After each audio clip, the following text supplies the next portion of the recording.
C'est pour vous les grands, c'est pour nous les petits. Écoutez de parents à parents sur Lyon Première. Bonjour à tous, c'est Karine. Je suis très contente de vous retrouver aujourd'hui pour notre émission de parents à parents sur Lyon Première, votre nouveau rendez-vous hebdomadaire pour le bonheur des petits et des grands enfants.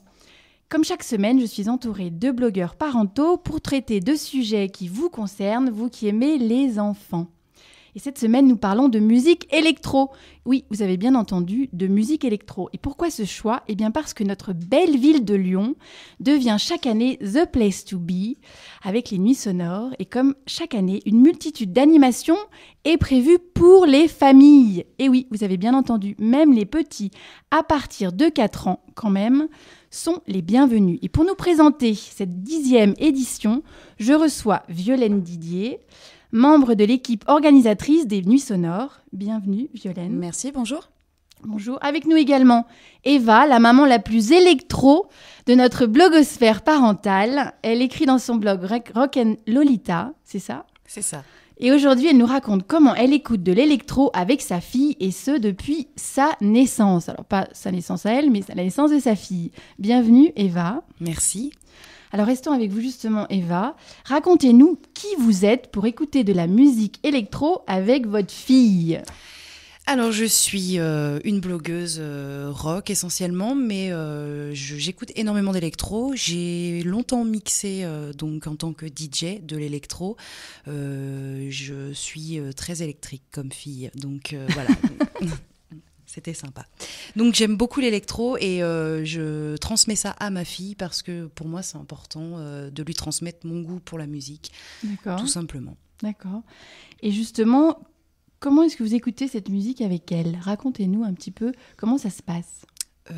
Comment ça se passe ? Donc j'utilise beaucoup de supports différents. Donc sur sa tablette, je lui mets des musiques en fait, plusieurs morceaux par USB que je trouve sur internet, que je télécharge légalement. Quand vous dites tablette, c'est-à-dire qu'elle a une tablette enfant ou tablette tactile. Non, c'est une tablette tactile qu'on se sert, enfin qui nous sert à nous aussi également. D'accord. Donc c'est pour toute la famille. Pour toute la famille, mais elle peut l'utiliser quand elle est assise sur canapé et qu'elle bouge plus. Donc voilà. Et du coup, on lui a installé des petites applications qui sont assez sympathiques pour qu'elle fasse de la musique en tapotant tout simplement, en faisant avancer des petits personnages. La musique se fait, donc elle aime bien. Elle peut réécouter ses mélodies. Je peux après m'amuser sur Internet, sur mon ordinateur, à refaire ces mélodies, les embellir et faire quelque chose de sympa. Ah oui, donc c'est une histoire de famille. La fille commence et la maman termine. Voilà, c'est ça. Et c'est quoi comme application ? Est-ce que vous avez des applications ? Alors, j'ai noté 2 applications. Donc, il y a Saga Mini Music Box, c'est à partir de 3 ans. Donc, c'est avec ça qu'on tapote et qu'on fait avancer le personnage en musique. D'accord. Et il y en a une autre. Par contre, l'interface est un peu compliquée. C'est à partir de 4 ans et plus, je dirais presque 5-6 ans. Et c'est Stella et Sacha. Et en fait, pareil, c'est avec un petit personnage qu'on fait monter en version verticale ou horizontale pour changer la tonalité, le son et les instruments, en fait. Ah oui, d'accord. Donc, c'est assez sympa pour les initier à la musique. L'éveil à la musique, je pense, sur les supports maintenant d'aujourd'hui. Ok, d'accord. Voilà. Et qu'est-ce qu'elle aime, elle, en fait, comme musique ? Parce qu'à force d'écouter tout ce que vous écoutez, est-ce qu'elle a déjà son goût pour certains groupes de musique tout à fait. Ou même type de musique ? Oui, bien sûr. Elle aime beaucoup les Daft Punk. D'accord. On aime beaucoup les Daft Punk. Tout le monde aime les Daft Punk. Oui, c'est vrai. On vous aime, les Daft Punk. Et elle aime tous les DJ que j'écoute. Après, elle aime aussi beaucoup le rock, énormément. Et puis après, les petites choses un peu plus commerciales, comme le Poussin Piou et toutes ces choses, un petit peu dance, électro, d'enfants, quoi. Mais là, elle danse aussi. Elle danse, elle danse complètement. Elle fait la chorégraphie. Elle aime bien, quoi. Il lui faut l'image et le son. Donc voilà, elle aime bien avoir les deux. Et qu'est-ce que vous recommanderiez aux parents qui ont envie d'initier leurs enfants justement à la musique, comme la musique électro ? Qu'est-ce que vous pourriez leur conseiller ? Leur conseiller d'écouter de la musique variée, souvent, privilégier la musique à la télévision même, je dirais, et aussi de se rendre dans des festivals pour leur faire découvrir de la musique électro, rock, De la musique en général. D'accord. Ouais, dans les festivals, il y a pas mal de choses pour les enfants adaptées. Donc, je pense que c'est sympa. C'est ludique de faire quelque chose d'autre que d'être à la maison, écouter la musique ou dans la voiture. Il y a aussi d'autres façons de faire découvrir, ou comme à la FNAC aussi également, où on peut leur mettre un petit casque sur les oreilles et leur faire découvrir. C'est sympa, je pense. Et vous, Violaine, qu'est-ce que vous faites avec vos enfants justement pour leur faire écouter de la musique ? Alors, ils sont petits, j'en ai un qui a 2 ans, donc c'est vrai que bon, cela dit, c'est peut-être le plus acharné en musique au final. Donc lui, il réclame. Donc moi, j'écoute de la musique à peu près 8 heures par jour. Donc quand je rentre, c'est vrai que le calme n'est pas du luxe. Mais quand il réclame, évidemment, on lui dit jamais non. Donc et on écoute de la musique aussi, évidemment, à la maison. On a beaucoup d'instruments parce qu'on est musicien aussi. D'accord. Donc, de temps en temps, quand vraiment, on n'arrive pas à les canaliser, on leur sort la mallette à percus et là, c'est la folie pendant un quart d'heure, quoi. Et pour les voisins aussi ? Il se trouve qu'on n'a pas de voisins, donc on a parfait, alors. beaucoup de chance de ce côté-là. Et est-ce que vous allez les emmener aux Nuits Sonores, puisque on vous a invité, parce absolument. que vous faites partie de l'équipe organisatrice des Nuits Sonores qui commence fin mai cette année. Oui, tout à fait. Et en fait, mon grand a 4 ans depuis hier. D'accord. Donc il va pouvoir participer. Voilà, il va enfin pouvoir être inscrit à Mini Sonore cette année. D'accord. Et alors, comment est venue l'idée d'associer les enfants aux Nuits Sonores ? Parce que pour moi, par exemple, quand on parle de musique électro, en général, c'est plutôt une image associée aux adultes, aux adolescents. Et qu'est-ce qui a donné l'idée, justement, d'associer les Nuits Sonores aux plus petits ? C'est venu assez naturellement, en fait. Bon, déjà, on est devenus, depuis 12 ans maintenant, beaucoup parents. C'est vrai qu'il y a beaucoup d'enfants qui sont nés à Nuits Sonores ces dernières années. Et puis, tout simplement, on n'a jamais voulu focaliser sur un âge, une catégorie de population. Donc, vraiment dans toute la diversité que ça peut contenir. Et à un moment donné, on s'est même senti un peu, justement, bloqué par cette moyenne d'âge qui devenait vraiment très, très restreinte, en fait, sur Nuits Sonores. Et ça, c'était un vrai problème. Et encore une fois, les enfants, ça a été la première initiative qui nous est parue naturelle. Mais très honnêtement, si ça ne tenait qu'à moi, dans les années futures, il y aurait aussi un programme senior. Je serais vraiment motivée. D'accord. Et puis même pour que les générations se mélangent, tout à fait. Ce qu'on arrive déjà à faire sur Sunday Park, effectivement, sur la journée de clôture. D'accord. Donc voilà, Mini Sonore est vraiment très réservé aux enfants, donc c'est très particulier. Mais le côté mélange intergénérationnel, ça c'est très important pour nous aussi. Donc c'est un rendez-vous qu'on aura chaque année. Si on veut y aller avec ses enfants, c'est possible. Et justement, on va en parler après cette petite pause électro, parce que nous avons vraiment trop parlé. Et nous vous retrouverons juste après pour continuer sur la 10e édition des Nuits Sonores avec Violaine Didier de l'organisation des Nuits Sonores, justement, et Eva, la blogueuse électro de la sphère parentale. À tout de suite. Nous voilà de retour dans le studio de Lyon Première pour l'émission De parents à parents. Aujourd'hui, je suis entourée d'Eva, blogueuse électro de la sphère parentale du blog Rock & Lolita. Et Violaine Didier pour parler des Nuits Sonores organisées fin mai 2014 pendant le week-end de l'Ascension à Lyon.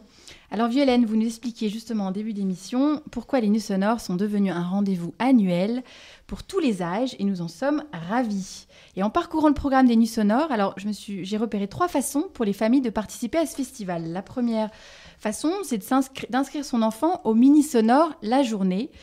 Ou alors parcourir la ville de jour comme de nuit pour participer à une 30aine d'animations gratuites, alors vous appelez ça extra, soit en attendant le dernier jour des Nuits Sonores, donc le dimanche, pour se rendre au Sunday Park. Alors, est-ce que je me suis trompée ? Non, c'est exactement ça. C'est effectivement 3 espaces dans lesquels les familles peuvent se retrouver. Alors, excepté Mini Sonore, où on est sur une formule garderie. Donc, on prend les enfants et on les rend en fin de journée. D'accord. Alors, justement, pour les Mini Sonores, est-ce que vous pouvez nous en dire un peu plus ?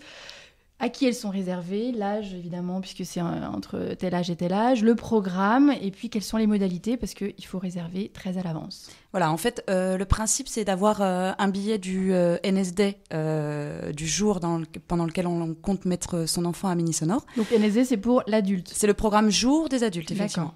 Ce qui n'empêche pas d'aller se balader avec son enfant pour ce qu'on disait tout à l'heure, c'est-à-dire visualiser aussi les festivals version adulte. Après, effectivement, on recommande aux parents de ne pas rester longtemps devant les enceintes et d'amener rapidement son enfant à Mini Sonore, qui est un cadre approprié. Donc après, c'est un programme qui est dédié aux enfants de 4 à 12 ans. D'accord. Qui a lieu donc les jeudis 29, vendredi 30 et samedi 31 de 14h30 à 19h. Oui. Sachant que le programme de jour pour adultes, lui, court jusqu'à 21h.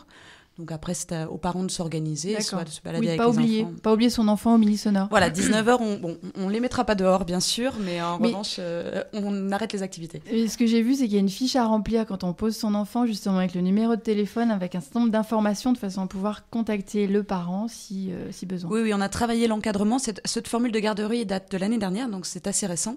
Mais on a travaillé effectivement l'encadrement pour ne pas avoir le moindre risque, évidemment, de problèmes liés à tout ça. Donc ce sont des professionnels qui encadrent les enfants. On a un partenariat avec l'UFCV cette année qui forme au BAFA. D'accord. Donc tous les bénévoles, parce que ce sont des bénévoles qui sont auprès des enfants, à part les animateurs d'ateliers qui sont professionnels, sont de toute façon diplômés ou en cours de diplôme. D'accord. Et ça se passe où? Alors ça se passe à la Sucrière. Donc c'est un espace accolé au reste du programme pour adultes. D'accord. Donc en arrivant sur le site, les parents et leurs enfants rentrent tout à fait normalement. Mhm. Et ensuite, les parents accompagnent leurs enfants, visitent le site de Mini Sonore, on leur présente tout ce qui va se passer, tout ce qu'ils vont voir. Et ensuite peuvent aller se détendre de leur côté, entre amis. Et vous pouvez nous parler un peu de certaines animations qui vont faire qui vont faire vraiment plaisir aux parents, parce que moi j'aurais bien aimé être enfant et faire tout ce que vous leur proposez. Alors ça, c'est vraiment la réponse que tout le monde me donne cette année. C'était déjà un peu le cas l'année dernière, mais c'est de pire en pire, c'était presque inquiétant. Parce qu'on a quand même une capacité de maximum de 150 enfants par jour. Ouais. Donc c'est beaucoup déjà, mais en tout cas on peut pas prendre les parents. Ouais. Donc sur les activités, en fait, on a plusieurs axes sur Mini Sonore. On a une volonté de faire vivre aux enfants un petit peu la même chose que leurs parents. Donc déjà, on veut les initier aux nouvelles technologies son et images, parce que Nuit Sonore a aussi un programme visuel important. Dans ce cadre-là, ils feront à la fois des ateliers musique, donc avec notamment des beatboxers cette année, c'est une nouveauté. Sympa, ça. Donc beatboxers, ça va plaire à Eva. Ouais, beatboxers, mais pas que, c'est-à-dire qu'effectivement ils travailleront la voix, mais ensuite ils ont tout un dispositif de bidouillage électro autour de ça. On a également un atelier stop motion, donc ça l'idée, c'est de leur faire des mini clips, vidéos d'animation, parce que le but c'est de leur montrer comment sont faits aussi ce qu'ils regardent. Beaucoup à la télé, etc. Donc, d'un coup, ils vont être maîtres de leur histoire. On a également un atelier qu'on fait depuis 2 ans maintenant qui cartonne, qui s'appelle Rock Your Clip, qui est en fait de mettre les enfants en situation de héros de clip, en fait. Hein. Donc, on essaye de reprendre des vrais clips existants d'artistes qui sont ou pas sur le festival, mais en tout cas qui sont des artistes phares de la musique. Ça va plaire ça plaît tout plaît à Eva, en fait. Ah bah oui, un festival de musique. Évidemment. En général, ce qui est bien, c'est qu'on teste les ateliers. Donc, nous, on a l'occasion de faire au moins une fois tous les ateliers. Génial. Donc, ça, c'est génial. Ça, c'est super. Donc, les enfants dansent, s'amusent et sont donc incrustés sur un décor en vidéo. On a un peu le même principe en photo avec Rock Your Cover. Ça, c'est sur des pochettes de disques mythiques, en fait, sur lesquelles les enfants sont incrustés. Et après, on a une zone créative. Donc là, c'est plus traditionnel. On fait des masques en sac en papier un petit peu monstrueux. On fait des guirlandes, des décos. Après, il y a un côté un petit peu culinaire, effectivement, cookies, cocktails en sirop, etc. Et surtout, la grosse nouveauté cette année, c'est qu'on a une vraie scène pour les enfants. Donc une vraie scène qui va à la fois partir vers la danse, parce qu'on essaie de les faire danser depuis longtemps, mais qu'on n'avait pas trouvé la bonne formule. Donc cette année, on fait des vraies chorégraphies avec des profs de danse, avec des thématiques. Donc les robots un jour, les monstres un autre, la jungle le 3e jour, et un morceau de musique qui est quand même assez un peu pointu. Kraftwerk fait partie de la liste notamment, avec The Robots. Super. On a des mini-concerts live des artistes qui sont sur le programme des adultes. D'accord. Donc notamment Bob Log, un one-man band blues un peu dingue, qui a un costume assez fou, qui va vraiment les impressionner, je pense. Rich Aucoin, qui est un artiste un peu plus pop, mais très paillettes, confetti, etc. Beau programme. Alors, juste le conseil qu'on peut donner aux éditeurs, c'est de pas tarder pour réserver les places des enfants, à condition qu'ils aient eux-mêmes une place pour la journée, donc les NSD, comme vous dites. Et ça se trouve sur votre site internet nuit-sonore.com, tout ça au pluriel. Voilà, donc si on a envie, on sait où aller. Donc je pense qu'Eva, ça vous tente tout ça, tout ce que qu'on vient d'entendre. Ah ouais, puis ma fille, Oui. C'est vraiment top. Bon, je pense qu'on aura l'occasion d'en reparler. Oui. Et alors, deuxième possibilité pour profiter des nuits sonores, c'est Extra. Alors, votre programme, moi que j'appelle le off du festival, alors je sais que le programme n'est pas terminé, tout ça, ça sortira fin mars, mais est-ce que vous pouvez quand même nous énumérer quelques animations qui vont avoir lieu, notamment le championnat du bisou. Alors ça m'intrigue, puisqu'il y a un championnat du bisou qui est organisé. Voilà, est-ce que vous pouvez nous en parler un petit peu ? Alors Extra, c'est vraiment la porte ouverte à tout et n'importe quoi, hein, faut être clair. Donc évidemment, dans le n'importe quoi, nous on sélectionne les projets qui nous amusent le plus, parce qu'il y a un côté très ludique dans Extra, hein. L'idée, c'est vraiment un jour, on s'est imaginé un événement complètement barré dans sa chambre. C'est la possibilité de le mettre en place. On a eu des concours de chaises musicales, des championnats du monde même, parce que je crois qu'ils avaient un côté Guinness dans le fait que ça n'avait pas eu lieu ailleurs. Cette année, effectivement, on a le concours de bisous, on a une grosse partie sur l'amour, hein, c'est la thématique qui ressort le plus. On a un système de mariage à l'américaine, type Las Vegas, où on peut se marier avec n'importe qui, n'importe comment, mais en tout cas, voilà, avec un certificat à l'arrivée. Donc Eva, elle va venir avec l'amoureux de sa petite fille, et puis sa petite fille va se marier. C'est Elvis Presley qui les marie aussi Ah ouais, bien sûr, absolument. Ah ouais, carrément. Voilà, donc tout est possible sur Extra, et c'est vrai qu'on a notamment ces deux événements-là. Bon, parfait. Cool. Et alors, troisième option, c'est si justement on veut y aller en famille, c'est d'attendre le dernier jour, le dimanche, pour aller au Sunday Park. Et alors, ça se trouve où, ce Sunday Park ? Alors, le Sunday Park est au Parc des Berges. En fait, on fait un retour dans un parc parce que ça fait 2 éditions qu'on utilisait le site de jour qui était plutôt patrimonial avec l'Hôtel Dieu et les Subsistances l'année dernière. On s'est rendu compte qu'on manquait un peu de verdure, quoi. C'est vrai que c'est le dernier jour du festival, on a besoin de se vautrer dans l'herbe et de plus se poser la question des pieds qui font mal, des jambes qui fléchissent, etc. Donc, c'est Parc des Berges qui se trouve vers le musée des Confluences et à la sortie du nouveau pont Raymond Barre, en fait, qui vient d'être créé. Et l'idée, en fait, du Sunday Park, c'est vraiment ça, c'est-à-dire qu'on se détend, on vient de passer 4 jours de fou, on vit la journée au ralenti, on est à la cool et on profite. Oui, donc c'est savourer, être hors du temps. Exactement. C'est tout au ralenti, donc ça, c'est top. Hein. Ouais. Juste après les concerts ou quelques jours de nuit sonore, c'est parfait. Et puis s'il pleut, est-ce que ça va avoir lieu ou pas ? Mais il va pas pleuvoir, en fait. D'accord, bon. Mais sinon, c'est un peu remis en question, mais ça, on saura au dernier moment. Mais c'est très compliqué parce que c'est lié au temps quand même. Si la pluie est une pluie incessante, évidemment que le programme est totalement remis en question. Ouais. Pour l'instant, on n'a pas imaginé de lieu de repli parce que c'est vrai qu'en intérieur, tout devient très différent. Hein. On n'est plus du tout sur le même programme, etc. Même si, bon, il va falloir qu'on y pense. Après, on a déjà vécu des éditions avec des petites intempéries d'après-midi qui nous empêchent pas d'aller jusqu'au bout du programme. Bon, ok. Bon, bah écoutez, très bien. Merci Violaine. Merci. Et merci Eva pour cette intervention. Alors, j'espère que nous allons tous pouvoir aller aux Nuits Sonores cette année. Et puis, si on veut retrouver tous vos conseils, Eva, sur quel blog vous écrivez ? Alors sur rockandlolita.com, tout simplement, enfin rock-n-lolita.com.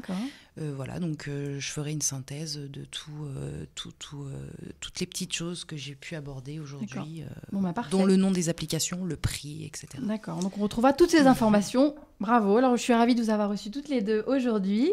Moi j'ai hâte d'aller aux Nuits Sonores en tous les cas. Et puis nous vous quittons dans la bonne humeur et espérons que vous avez passé un très bon moment en notre compagnie. À la semaine prochaine pour une nouvelle émission de Parents à Parents sur Lyon Première. Nous recevrons Les Quais du Polar, cet autre grand festival lyonnais réservé aux histoires remplies de suspense et aux enquêtes policières. C'est une autre façon d'étoffer l'imaginaire de nos enfants. D'ici là, amusez-vous bien et devenez fan de notre page Facebook pour découvrir qui seront les prochains blogueurs de cette émission. Au revoir à tous et à très bientôt, Eva et Violaine sur les ondes de Lyon Première. Au revoir. Au revoir. Retrouvez l'émission de Parents à Parents en podcast sur le site www.lyonpremière.com.